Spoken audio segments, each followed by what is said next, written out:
কোরবানির গরু কেনাবেচা একেবারেই শেষের দিকে। মানুষ এখন প্রস্তুতি নিচ্ছে কোরবানির দিন গরু জবাই করতে যে সমস্ত সরঞ্জামাদির প্রয়োজন সেগুলোর জন্য। তাই তো কামারপাড়াগুলো এখন ব্যস্ত হয়ে পড়েছে। প্রস্তুতি মোটামুটি খারাপ না, ভালোই। বেচা কিনা মোটামুটি খারাপ না, ভালোই। পুরানটাই বেশি মানুষের ধারা, নতুনটা একটু কম নেয়। অর্থাৎ সান্দেহের কাজটা ভালো চলে না? সান্দেহের কাজটাই ভালো চলে। কাজ কাম খুবই কম, ব্যবসা নতুন কোনো মালে তো চলে না। নতুন মাল বলতে হচ্ছে নতুন করে বানানো। নতুন করে এখন বানানো যেটা হচ্ছে সেটা হচ্ছে আপনারা সান্দেহের কাজটা সবচেয়ে বেশি করছেন। হ্যাঁ, বেশি সান্দার পুরান কামটাই বেশি হইতে আছে। হাতুড়ির টুংটাং শব্দে মুখরিত কামারপাড়াগুলো।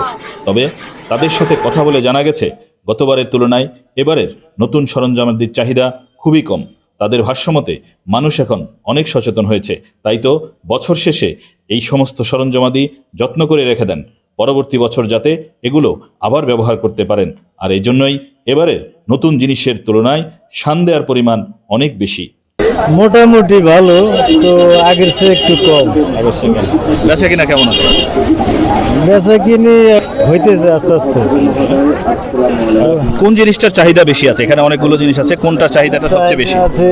এগুলির চাহিদা আছে, এগুলির চাহিদা আছে, সব জায়গায় এগুলির চাহিদা আছে।